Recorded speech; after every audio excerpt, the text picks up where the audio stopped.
Assalamualaikum warahmatullahi wabarakatuh.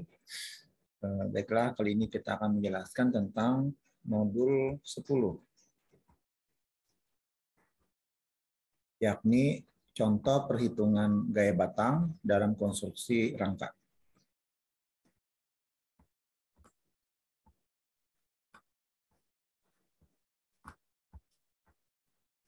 Adapun tujuan instruksional dari modul ini adalah memberikan contoh solusi penentuan nilai gaya-gaya batang pada konstruksi rangka, ataupun disebut sebagai struktur rangka batang, dengan menguraikan perbandingan hasil perhitungan dari 3 metode yang lazim digunakan.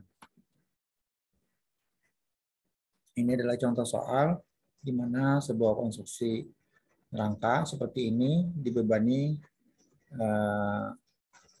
pembebanan P masing-masing nilainya 100 kg di titik C, D, dan E. Dengan tinggi segmen rangkanya adalah 3 meter dan antar buhul jaraknya adalah 4 meter seperti ini. Di mana sudut batang miring itu bisa ditentukan dengan perbandingan Pitagoras seperti ini, 3, 4, 5, sehingga sinus, kosinus, dan tangan alfa bisa dihitung sebagaimana dalil Pitagoras. Yang pertama adalah kita menggunakan metode titik simpul yang lazim digunakan. Langkah pertama adalah memisah-misah titik yang dimaksud ya, jadi titik A, B, C, D, dan E. Kemudian batangnya itu dikeluarkan gaya batangnya. Jadi kalau batang 1 S1, batang 4 jadi S4. Seperti ini dan seterusnya. Dan kita mempertahankan gambar lain di bawah sebagai alat bantu ya. Pertama di titik A. Di titik A itu ada, kalau kita jumlah vertikal sama dengan 0, maka yang ke atas adalah VA dan S3 ya, S3 sinus. Sehingga nanti akan bisa diperoleh nilai S3 dalam bentuk nilai negatif ya. Itu negatif 250. Warna merah ini adalah maksudnya batang tekan ya. Batang tekan. Kemudian jumlah horizontal sama dengan 0, nilai S3 tadi kita masukkan ke sini. Horizontal adalah AA ke kanan dan S1 ke kanan. Dan S3 kosinus juga ke kanannya. Sehingga diperoleh nilai S1 dengan hasil positif 200 atau kondisi batang tarik. Di sini batang tarik kita beri warna biru ya untuk membedakan. Jadi kita baru berangkat dari titik A. Selanjutnya kita akan bergeser ke titik C ya. Sini di mana pada titik C ini kalau kita jumlah vertikal sama dengan 0, itu ke bawah P dan S3 dan S4 itu juga ke bawah dalam kondisi sinus ya, proyeksinya, sehingga nilainya semuanya negatif. Ke bawah itu adalah negatif ya. Nilai yang sebelumnya S3 dari titik A tadi sudah diperoleh 250, masukkan ke sini, nanti akan diperoleh S4. S4 adalah 83,33 kg dalam kondisi tarik. Ternyata S4 ini sama dengan S3 tadi. Kemudian nilai S4 ini kita masukkan ke jumlah horizontal sama dengan 0, ke kiri S3 minus ya, ke kanan S7 dan S4 kosinus positif. Sehingga persamaannya seperti ini, masukkan nilai S4 ke sini dan juga S3 dari kondisi sebelumnya ya, dari titik A kemarin lembar sebelumnya, maka akan diperoleh nilai S7. S7 ternyata nilainya adalah minus 266,67 kg atau disebut kondisi batang tekan ya. Jadi tertarik, tertekan gitu. Setelah itu baru kita bergeser ke titik E di mana batang 4 dan 1 sudah diketahui nilainya ya di E. Jadi 4 dan 1 sudah tahu nilainya.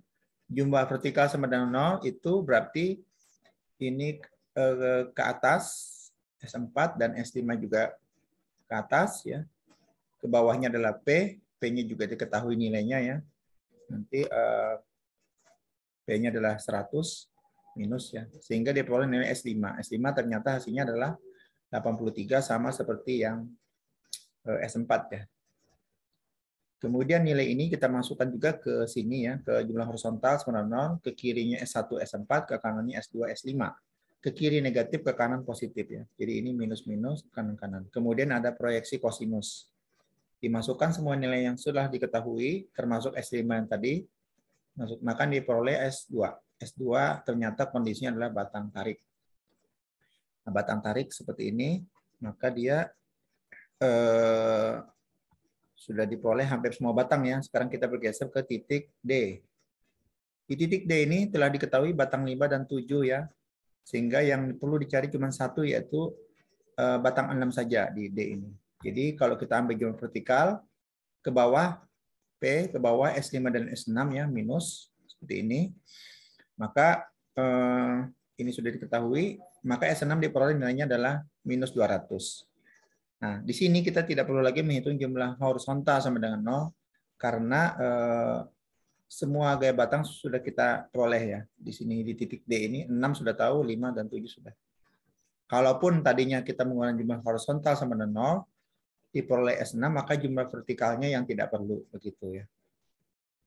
Nah, ternyata dari perhitungan titik D ini telah diketahui batang 6, satu-satunya batang yang belum diketahui nilainya saat ini sudah diketahui. 2 sudah diketahui dari titik E tadi, sehingga semua batang sepertinya sudah diketahui. Jadi kalaupun kita bergeser jumlah titik simpul di titik B, jumlah gaya-gaya di titik simpul titik B, maka itu sifatnya hanya adalah kontrol. Jadi sini adalah kontrol saja. Jadi kontrol, jumlah vertikalnya 0, PB ke atas, S6 ke atas, positif ya. Hasilnya harus 0, dan juga horizontal ke kiri S2 dan S6 itu minus-minus, hasilnya juga harus 0. Nah, jika ini 0, 0 artinya kontrolnya oke, artinya perhitungan titik-titik simpul sebelumnya itu adalah benar menurut metode titik simpul. Nah, di sini kita buat tabulasi perhitungannya, jadi batang 1 sampai 7, kemudian yang positifnya kita taruh di kolom tarik dan negatifnya di kolom tekan, seperti ini ya. Tarik dan tekan. Ini adalah ilustrasinya ya. Jadi batang 1 bawah ini 1 2 adalah batang atau tarik karena beban dia akan melar di bawah. Kemudian batang 3 dan 6 ujung-ujung dia akan tertekan ya karena ini ke bawah ya. Maka akan terdesak batang ini akan memendek ya. Kemudian batang 7 ternyata dia juga akan memendek gitu. Baik, nah selanjutnya kita masuk ke metode kedua yaitu menggunakan metode Cremona. Nah, Cremona inilah pendekatan gambar. Di sini kita akan mencoba bergerak juga dari titik-titik ya, misalkan titik A, C, E, D, dan B. Bisa seperti itu. Kita mulai dari titik A. Jadi titik A itu anggaplah di sini titik ada gaya vertikal VA ya, kemudian ada horizontal ya. Kemudian ada batang 3 dan batang 1. Jadi semua gaya ini harus dipertemukan. Kita tahu jumlah horizontal sama dengan 0 sehingga VA-nya masih ada nilainya ya. Berdasarkan reaksi peletakan VA diketahui nilainya. Maka VA ini seharusnya di searah jarum jam ya.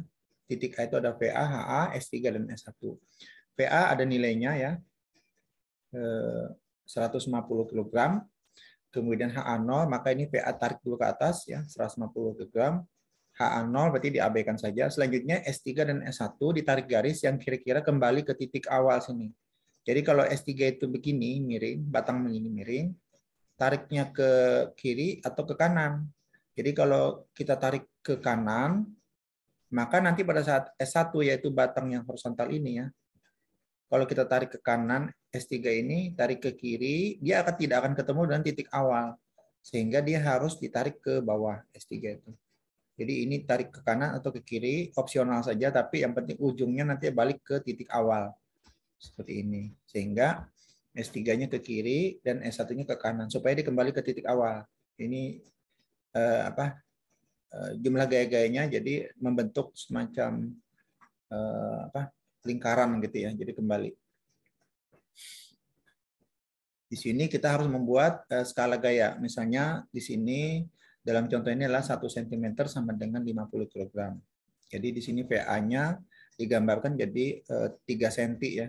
3, 1, 2, 3. Nanti ke sini nanti kita ukur ya, baru ini ke S3 dan S1. Supaya memudahkan, karena gaya ini nanti bisa bolak-balik, maka kita beri keterangan dulu pakai pensil ya di luar. PA-nya di mana, kemudian panjang S3 dan panjang S1. Seperti itu. Lalu kita akan bergeser ke titik selanjutnya, C. Di C ini, jadi gaya yang sudah ada tadi pertahankan warnanya ya. Tadi yang ini pertahankan. Sekarang di titik C ini, kita mulai dari gaya batang yang sudah diketahui menurut metode Cremona ya. Pertama adalah 3 ini. 3, setelah 3 baru P, baru 7, baru 4. Jadi gini, 3, baru P, baru S7, baru S4. Jadi 3 dulu.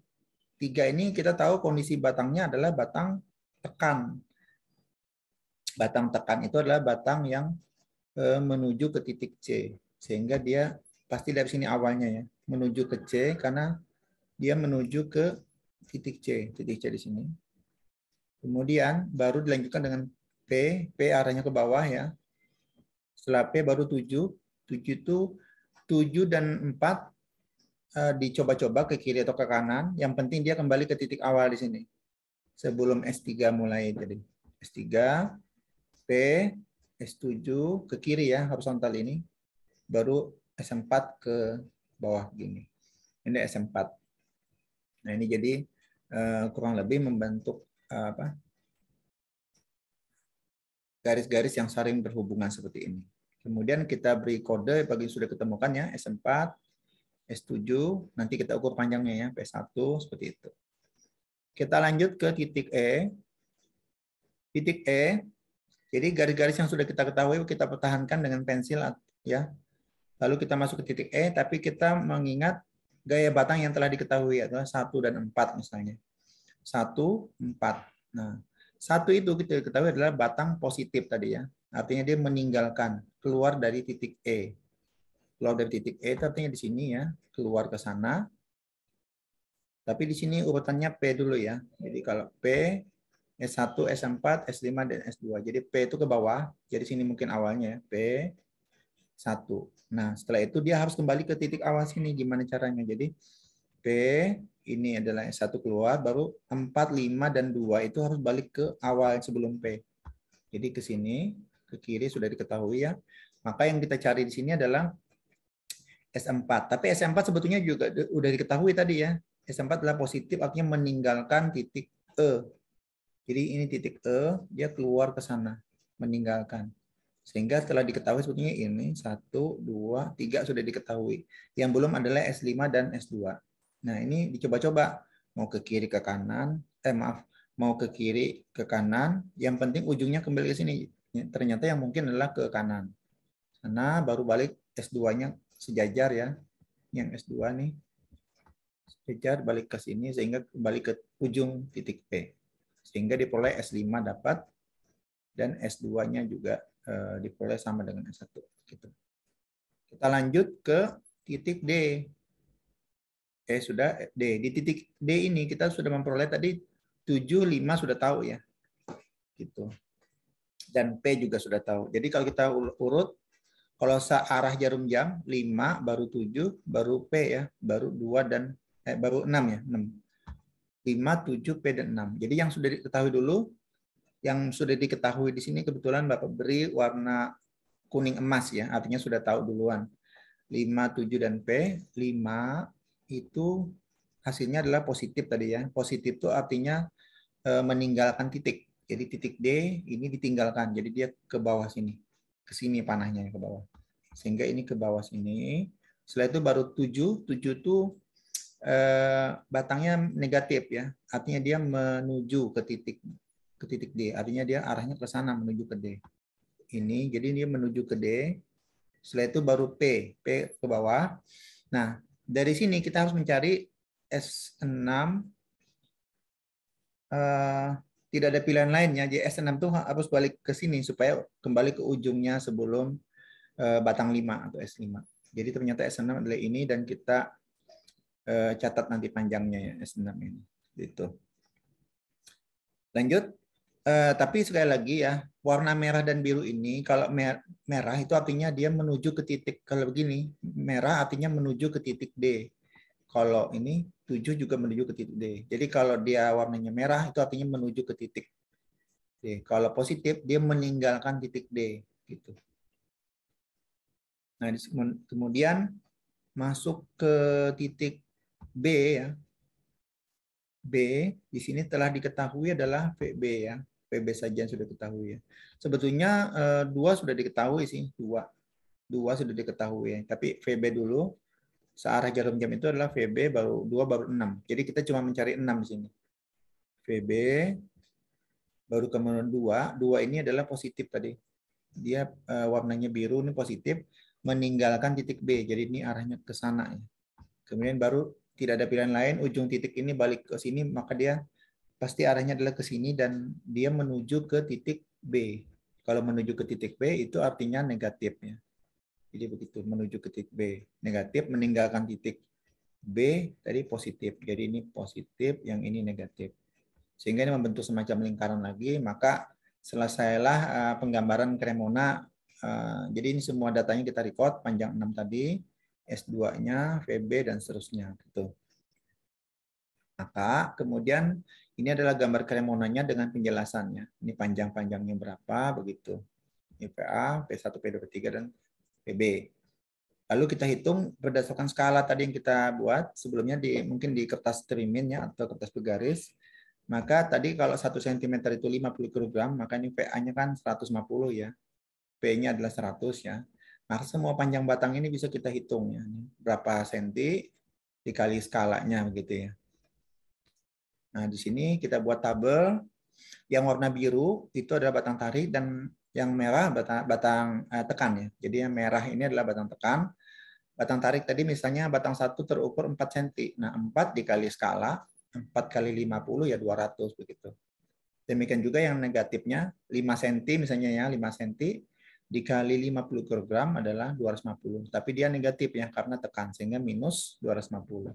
Semuanya dikumpulkan seperti ini, maka nanti angka yang kita pakai adalah kolom yang konversi ini yang sebelah kanan. Ini adalah nilai batang tekan, batang tarik, batang tekan. Jadi kurang lebih seperti itu. Kita kemudian masuk ke metode Ritter.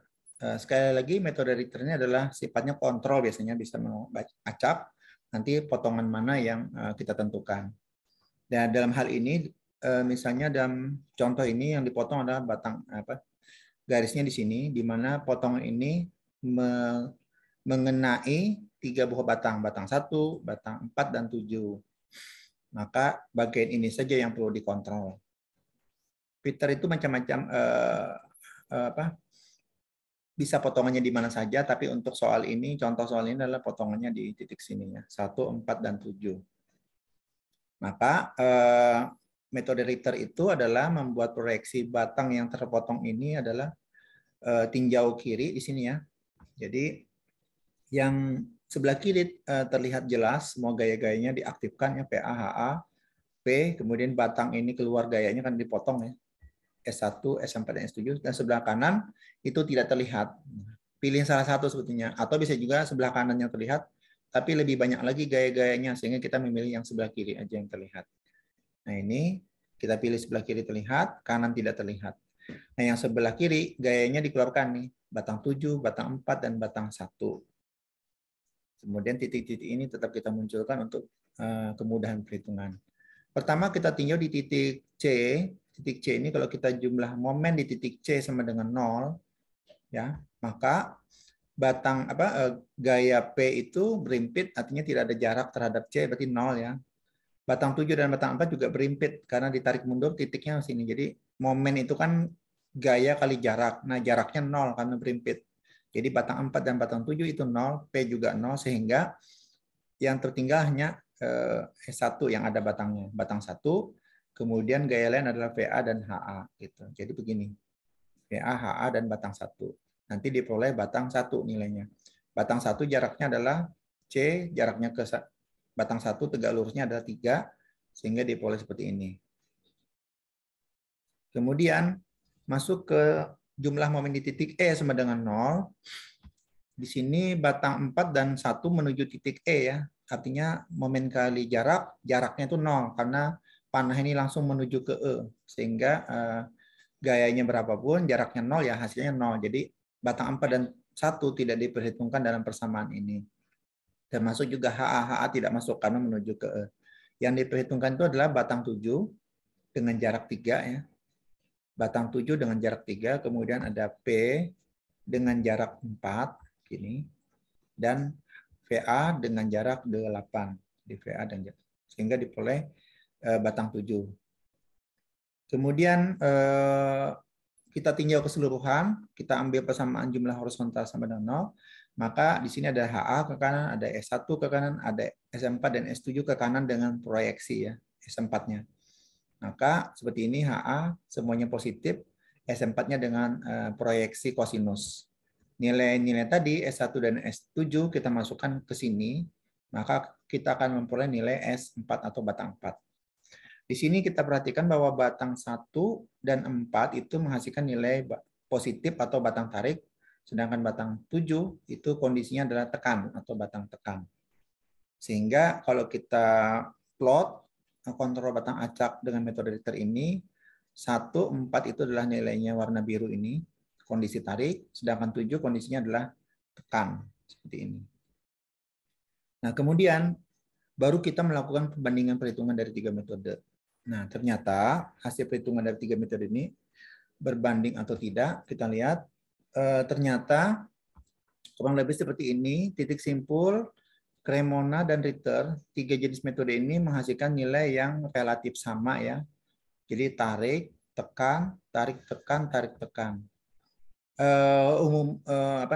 Titik simpul dan Cremona itu ternyata terdapat perbedaan yang cukup signifikan ya. Jadi batang 4 dan 5 itu sekitar 16% perbedaannya.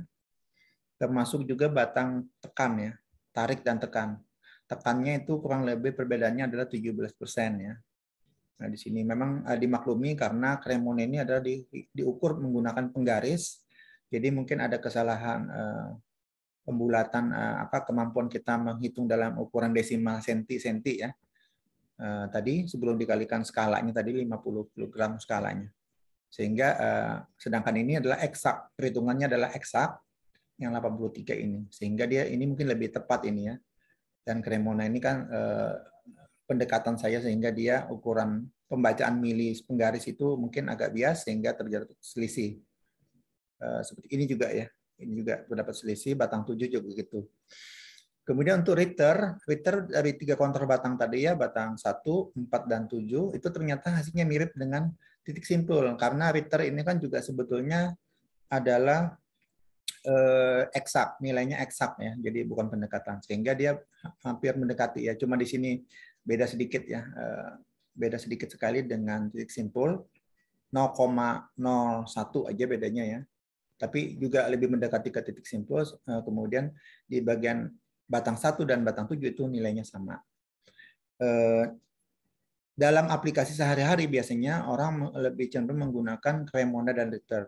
Dalam arti Cremona untuk menentukan batang mana yang tekan dan tarik, sementara Ritter itu untuk meng-cross check apakah nilai nilai perhitungan Cremonanya itu sudah benar gitu ya atau perlu dikoreksi. Tapi Cremona itu lebih cepat dan di lapangan bisa langsung dihitung dengan pendekatan, tapi nilainya kurang akurat. Sementara Ritter dan titik simpul itu lebih tepat hasilnya. Cuma titik simpul terlalu panjang ya dan lama, sedangkan Ritter itu cepat sekali dengan 1 lembar kertas seorang pengawas langsung bisa melihat bagaimana kontrol Ritter di lapangan. Tapi untuk tinjauan batang tertentu saja, tidak semuanya.